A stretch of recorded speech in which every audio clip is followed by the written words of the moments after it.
ஸ்ரீமதே ராமானுஜாய நமஹா. வெளியாண்டாள் சந்நிதி ஸ்ரீரங்கத்திலே ஆண்டாள் மூலவர் ரூபமாக அழகாக அமர்ந்த திருக்கோலத்திலே சேவை சாதிக்கிறாள். இந்த சந்நிதியிலே திருவாடிப்புற உற்சவத்தை நாம் தினந்தோறும் எஸ்டிவி வாயிலாக சேவித்து கொண்டு வருகிறோம். இந்த திருவாடிப்புற உற்சவத்திலே இன்று 6ஆம் திருநாள். இந்த 6ஆம் திருநாள் அன்று என்ன விசேஷம் என்றால், 6ஆம் திருநாள் தொடங்கி 10ஆம் திருநாள் வரை ஆண்டாளுக்கு திருவாய்மொழி என்கிற இந்த பிரபந்தத்தின் சேவகாலம் நடைபெறும். இந்த திருவாய்மொழி தமிழ் வேதமாக போற்றப்படுகிறது. இந்த திருவாய்மொழி நம்மாழ்வார் அருளி செய்தது. 1000 பாசுரங்கள் கொண்டது. இதிலே தினந்தோறும் 200 பாசுரங்களாக சேவா காலம் நடைபெறும். அதில் இன்று முதல் நாள் திருவாய்மொழியின் தொடக்கமானது நடைபெறுகிறது. உயர்வர உயர்நலம் உடையவன் எவனவன் என்று தொடங்கி அயர்வரும் அமரர்கள் அதிபதி எவனவன் என்று இந்த பாசுரத்திற்கு ஏத்தாற்போலே இன்று ஆண்டாள் நித்தியசூரிகள் எல்லாம் தொழும் வைகுண்டநாதனாக சேவை சாதிக்கிறாள். பரமபதத்திலே பெருமாள் பரவாசுதேவர் எப்படி எழுந்தருளி இருப்பாரோ அந்த திருக்கோலத்திலே இன்று வெளியாண்டாள் சேவை சாதிக்கிறாள். வலது திருக்காலை மடித்தி கொண்டு இடது திருக்காலை பாம்பனை மீது தொங்கவிட்டு கொண்டு வலது திருக்கையை வலது திருக்கால் மீது வைத்து கொண்டு இடது திருக்கையாலே கதாயுதத்தை பிடித்து கொண்டு சங்க சக்கரதாரியாக ஆதிசேஷன் மீது அமர்ந்த திருக்கோலத்திலே ஆண்டாள் சேவை சாதிக்கிறாள். ஸ்ரீமதே ராமானுஜாய நமஹ.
இன்று திருவாடிப்புறம் 6ஆம் திருநாள் பூமாலையும் சூடி கொடுத்த ஆண்டாளுக்கு கொண்டாட்டத்தில் இன்னைக்கு பரமபதநாதன் திருக்கோலத்தோட இருக்க. திருமுக மண்டலம், திருமார்புல ஐயமனவாளன், அடுக்கு பதக்கங்கள், காசு மாலைகள், இடுப்புல வீச்சுவால் கத்தி,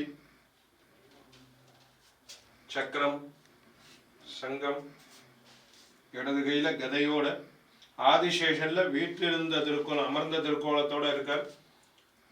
இந்த வாள் இடது திருவடியை தாங்கின்னு இருக்கு.